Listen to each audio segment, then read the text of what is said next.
wàllu tabaski bi waajaayu tabaski bi ak bàyyiloo xel réew mi ak jullit yi nga xam ne ñu ngi ñëw ci bés boo xam ne ni li mu ëmb dafa bari ñi koy war a bàyyi xel ci nekkin gi ñuy nekk ak doxalin gi ñu ciy doxalin ndax bés bi ci boppam du farata kon la ca aju du farata lépp sunna la waaye niñ ko enoo dafa ëpp dafa koy dafa doy waar ba pare réew mi dafa doy waar jamono ji ñu toll Seydou Diallo. Yes, thank you very much. You'll be taking on the local languages, and then the guy on my right will take us on the English version. But then let's start with the English version. So, Alassane, how do you see the tabaski schedule in the Gambia? As we know, economy prices also talks a lot in the tabaski. When you go to the market, what do you have for the vendors that are selling, doing business? Thank you very much, Seydou, for that wonderful question. I am pleased to be here today and then discussing about this prominent issue right now in the country. If you look at it is the talk of the town, as people will always say, as we are approaching to the tabaski in few days coming. Right now, when you get to the market, the things that people are always talking about or people are always buying are those things that they would be using during the tabaski. For the side of the maybe the food aspect, to those rams that we are seeing, our dads, our uncles, our brothers are buying today for them to have their tabaski out of a slaughtering, or ram, we will say. If you look at those things, today the 95% of those rams who are selling them here are all foreigners. If you look at those floods that come from Senegal and in other parts of the country. But I will blame the government for that. I think the government should have do something better than this, that they would have not even import such number of rams in this country.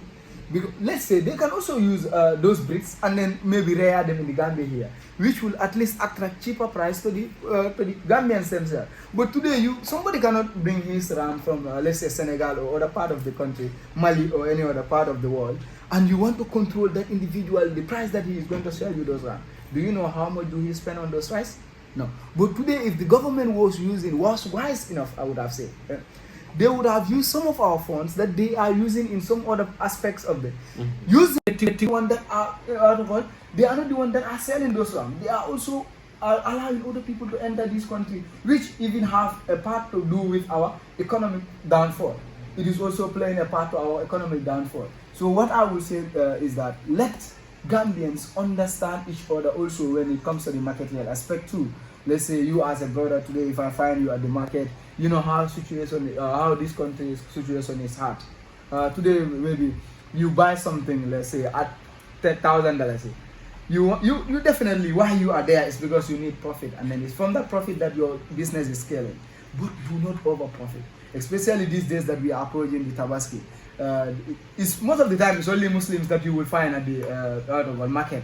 They will be the one to sell those prices to their fellow Muslims. Then they know definitely this is a day of Allah, I would say.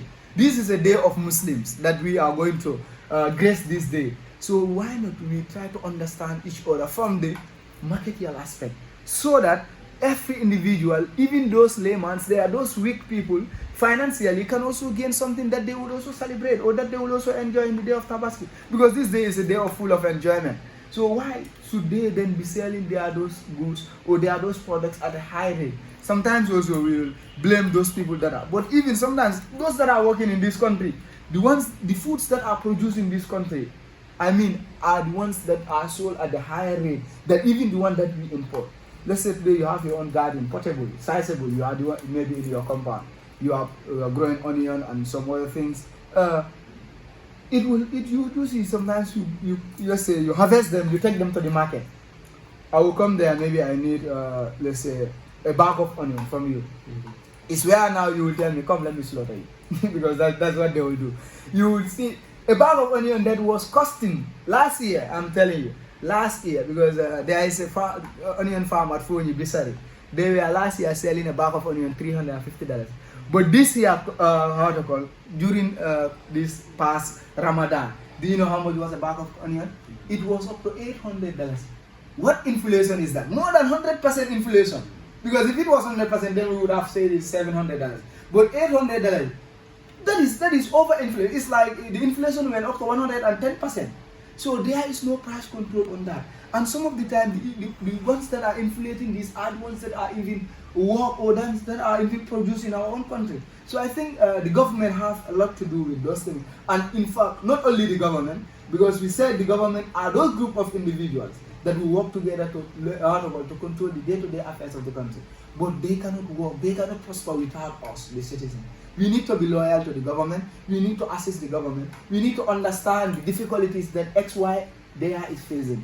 You as a citizen, I know your problems because we are siblings, we are living together, let's say. We are neighbors some of the times, right? You have to understand the problems of your neighbor so that you can also know the ways in which you can assist your neighbor. Not only by putting difficulties into him. Because let's say you have your daughter, when I come to you to buy those onions, maybe $50, you sell me only 2, that cannot even satisfy me for a lunch. Are you not exploiting me? Very well, thank you, Alassane, on that wise analysis on the economic. You made a comparison between the prices of recently, years past, how recent onions has just cost last year and this year. There's a huge difference because of what inflation. And also you made mention of also people should help each other. But then I asked this question to the beautiful audience or to the subscriber. But if you didn't subscribe, hit the notification bell, like and comment. My question is, who is to be blamed? Why I said who is to be blamed, that's the question that I have. So who is to be blamed? Meaning you as a voter, you are in your country, you give them power. Who elected the minister? Is it not you? Who elected the president? Is it not you? So if the suffering, you are facing the suffering, who is to be blamed? The government or you? Tell me on the comment section. But ñu ñëwaat si Malick rek ñu dugg si marché Malick gis nañ ne marché bay tànga waaye wax ñu da tuuti rek si marché bi ak jaayum xar boo xamante ne ñu ngi ko waajal si tabax si 2025 bi.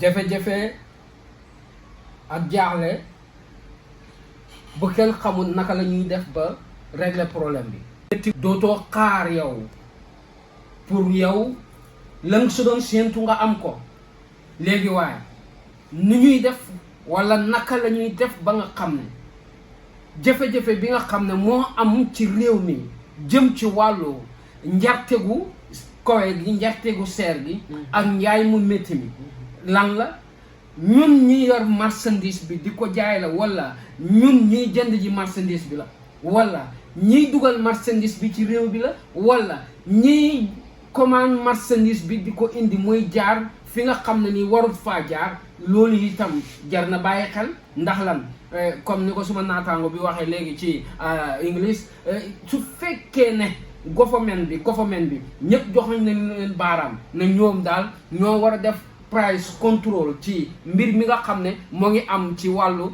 jaay bi ak jënd bi ak lépp loo xam ne ni aju na ci wàllum tabaski naam ñoom ñoo yor réew mi faaw ñu joxoñ leen baaraam wala fukki xaj dina la baw de loolu mënta ñàkk kon nag su fekkee ne yow lañ def njiit ci réew mi faaw nag baaraam yi danañ la joxoñ waaye naka la baaraam yi di joxoñee man su ma doon ñëw damay fexe ba baaraam bi may joxoñ su boobaa dootul ma joxoñ ci li nga xam ne ni maa ngi ci waroon a góorgóorlu te góorgóorlu ma ci déedéet dañ may joxoñ kay parce que dañ ma war a joxoñ ndax dama fi nekk ak samay naataango yoo xam ne fi ma ne lañ bëgg fi ma toog lañ bëgg a toog loolu lañ may joxoñee loolu nag mënoo koo bañ loolu moom faaw ñu joxoñ la ci waaye nag su fekkee ne uutu waa réew mi ci seeni jafe-jafe ak seeni jaaxle la su boobaa nag yow mi nga xam ne yaa fi ne su boobaa nag da ngay daw loolu ci askan bi pour ñu joxoñ la baaraam. man daal waaye Malick bu ñëwee si wàllum jaaykati xar yi ak price boo xamante ne daf di am différence ma jël xar Sénégal andi ko fii ma jëlee ko 6000 ba jar ko 6 months balaa wala 4 months balaa julli bi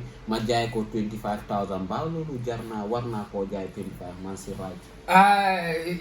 pour man du foofu ndax xam nga fan la tey am na business yu fiy dox am nañ fi business boo xam ne dégg nañ ko fi si poosu borom la jëm mu ne man maa yor lépp maay doxal lépp kooku ci poosam la jëm waaye nag Tabaski ci poosu ku ne ci réew mi ci la jëm kon nag ku ne ci réew mi kon kay war nga cee am wàll man yoruma dara sama kër awma dara fi may liggéeyee te bëgg naa Tabaski pour satisfaire sama famille léegi naka laay war a mën a def ba am dara pour nga xam ne li nga xam ne ñëpp a ngi koy defandoor dara jooju danaa ci dem uuti pour defar sama famille bi dara faaw nag ñi nga xam ne ñoo yor dara ci réew mi wala jiite dara ci réew mi ñoom ñoo ma war a taxaw man mi nga xam ne yoruma dara fi ma ne yoruma dara ci dara su boobaa nag ñàkk dara ji ma yor ci sama poos pour mën a jot xarum Tabaski war a mën a jot lajum bi nga xam ne maa ngi ko war a booleeg sama ceeb su boobaa nag ñoom ñi yor dara ñoo war a taxaw ci dara jooju ba nga xam ne danañ ko oyofal naam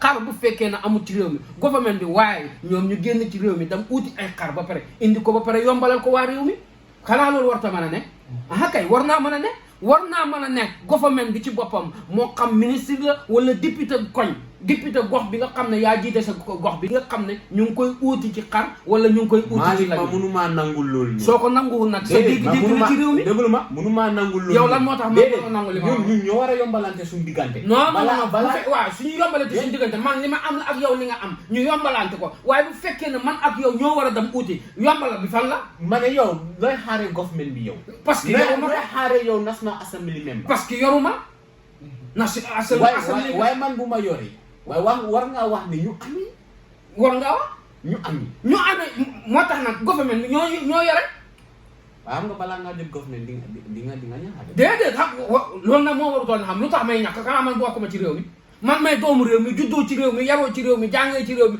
màggee ci réew mi bëgg a jëriñ sama réew loo wax noonu moom mënuma koo nangu soo ko nangu nag sa gis-gis la ci ndax su ma gis-gis ndax ma jox ne nekkul government moo ñu war a defal yëpp loolu di nga ko nangu. non man waxuma la déedéet xam nga tey su ma ne government moo ma war a setalal sama kër waxuma government ñëw sama biir néeg di ma baleel sama néeg waxuma loolu man danaa baleel sama néeg bale sama ëtt bale sama biir kër génne mbalit bi teg ko ci buntu kër gi ba pare ko war na ñëw jël si mbalit bi yo dem sànni ci ko waaw loolu laay wax nii nag su fekkee ne man aw ma xar yow amoo xar man ma dem ci benn daay manding ci koñ bi yar na ay xar daay manding di ma jaayee xar mi ay 30,000 wala 40,000 loolu laa wax ne government bi nag war na maa dimbali ci daay manding mu tegal ko waxuma la mu tegal ko price control waaye nag boobaa government bi ci boppam na daay manding nag moom moo xam mayen pour wuti xaram boppam yar pour jaay ko sama waa réew te lam koo jaayee sama waa réew gis naa ne sama waa réew dañ cee sonn ndax xaalis boobu amul ci réew mi xaaral kon nag man maay government bi xaaral ma yombala leen ko bu ko defee government bi dem wuti xar moom am na opportunity pour génn réew mi ci 1 hour ñëwaat ci réew mi am na opportunity pour génn réew mi ci 30 minutes ñëwaat ci réew mi su boobaa nag moom mooy génn kam moo ko fal foofu noonu man maa ko fal moo tax nag ma koy wax na ko lii nag moo nekk di waa réew mi maa ko fal boo léegi boo ko falee foofu noonu ngay am sa coono ku mu war a bileem léegi moom la wala yow waaw léegi yaa am sa carte non mën naa bañ a nekk moom xam nga lu tax mu bañ a nekk man maa dem wote ji pour sànni ko sama carte waaye nag duut na man maa ko fal sax soo xoolee ci dëgg-dëgg te duut na moom sax moo fal boppam soo xoolee ci dëgg-dëgg coobare yàlla la yàllaa ko fal yàllaa ma fal ni ko yàlla fale mooy yàllaa def ci sama xol bi pour man ma dem sànnil ko moom mu fal noonu la ko yàlla fale su boobaa nag moom mën naa nekk jafe-jafe ci moom waaye mën naa nekk jafe-jafe ci man waaye jafe-jafe bi njëkk boo xam ne ni man ak government bi ñu ngi ko war a lijjante mooy government bi moo ñu ëpp doole mu yombalal waa réew mi seen koom-koom ci li nga xam ne ni dafa naan këtt na jonn ci réew mi pour kenn ku ci nekk war cee mën a gis sa bopp ñu oyofal ko waa réew mi ba nga xam ne képp ku jóg su suubaa doo wax ne réew mi nangam sangam du da nga naan alhamdulilah ci rabbi xaaral loolu la kay dafa set wit ndax ñun si government bi ñun ñoo leen jox seen carte ñun ñoo elect ministre ñoo elect government bi ndax doole bi yëpp si suñ kaw la nekka ndax suñ amee coono bi kañ leen war a blame so si English di gàttal rek ma ne ko who is to be blamed ma ask question bi again drop it on the comment section why not. So if you find this video so far you learned something in it, drop a subscription, follow us for more videos. See you in the next video. But also to the customers, let's make things very easy on Tabaxi 2025 Beer Gambia.